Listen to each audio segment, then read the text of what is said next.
LRT Jabodebek mengalami gangguan hingga berhenti di tengah jalur saat beroperasi Sabtu pagi.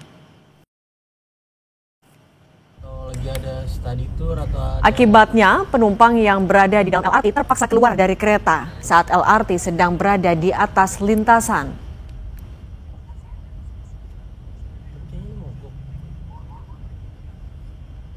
Insiden ini membuat seluruh perjalanan LRT di semua lintas pelayanan terhenti sementara.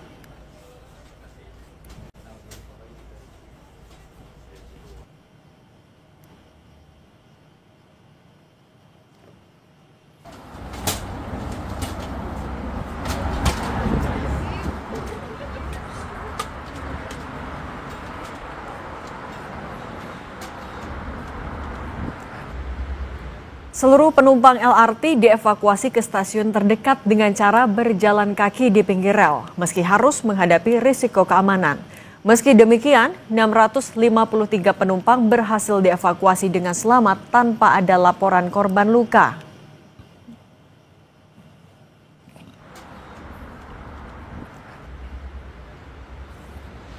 Tadi ada penumpang yang mau ke bandara, kebetulan dia dari Cibubur naik LRT, jalan kaki dari bawah, nunjukin, oh LRT bermasalah. Pas saya tengok ke atas, banyak penumpang yang jalan. Ya kan ada gangguan LRT-nya. Ada penumpang satu yang duduk di sini ngomong, dia kebetulan mau ke bandara dari Cibubur naik LRT, katanya ada gangguan. Bang tuh kasihan bang, pada jalan kaki. Saya tengok ke atas, oh iya. Pihak Kereta Api Indonesia mengatakan gangguan LRT terjadi pada sistem third rail yang menyuplai listrik bagi kereta. Akibatnya terdapat 5 rangkaian kereta LRT yang berhenti di tengah jalur. Dan kini perjalanan kereta LRT sudah kembali normal.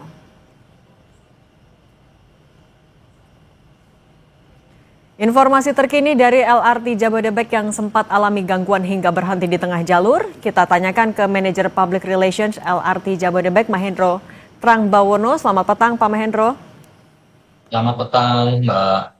Pak Mahendro, kami pastikan lagi per sore ini seluruh rangkaian LRT sudah kembali normal?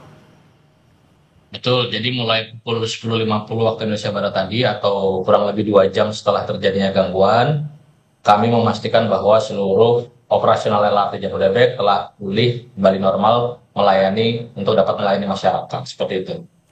Yang jadi penyebabnya apa Pak sebenarnya? Baik, pertama-tama kami menyampaikan permohonan maaf ya. Jadi memang kalau kita ketahui bahwa LRT Jabodebek ini menggunakan tenaga listrik, jadi disuplai dari listrik aliran bawah atau di kami bahasanya third rail. Nah itu pada pukul 8.41 waktu Indonesia Barat tadi, ada sistem proteksi yang bekerja sehingga aliran listrik ke seluruh rangkaian LRT Jabodebek di semua lintas itu terputus. Sehingga dari 12 rangkaian yang beroperasi pada jam tersebut, semuanya berhenti total dan kebetulan ada 5 rangkaian yang berada di petak jalan. Jadi sehingga semua tidak dapat berjalan. Sementara yang 7 itu kebetulan berada di stasiun sehingga evakuasi penumpangnya relatif lebih mudah, seperti itu. Nah itu untuk SOP evakuasi penumpang ketika berada di tengah jalur memang seperti itu Pak? Memang harus melalui tepi jalur rel? Baik, jadi memang SOP-nya seperti itu. Jadi di tepi rel itu kami namakan walkway. Jadi memang ketika ada gangguan atau kereta tidak dapat jalan, penumpang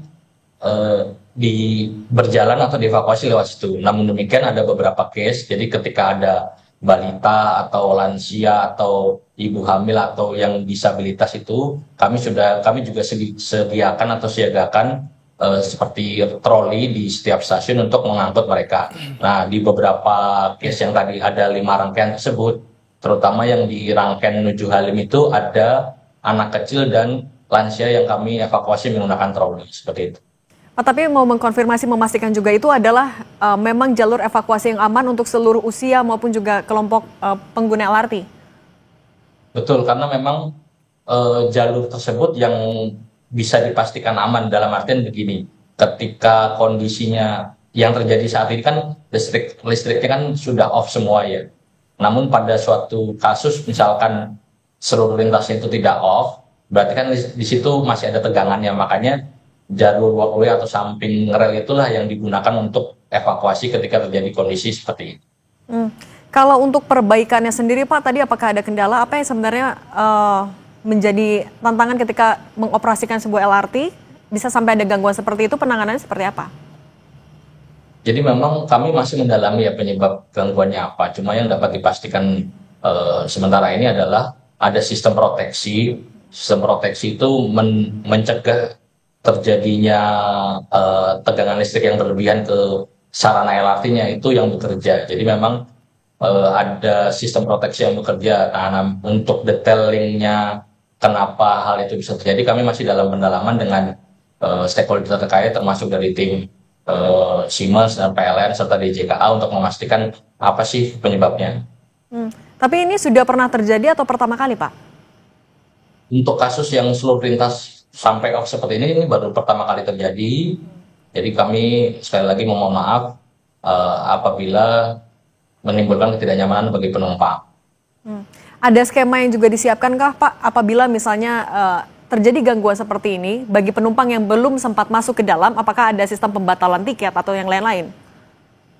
Baik, jadi memang ketika terjadi gangguan ini, penumpang yang sudah terlanjur melakukan tap in di stasiun itu, kami arahkan untuk membatalkan perjalanan. Jadi nanti penumpangnya tidak perlu tap out lagi, nanti langsung dibatalkan di loket-loket stasiun. Dan sampai pukul 14.30 tadi tercatat sudah 2.254 pengguna yang membatalkan perjalanannya.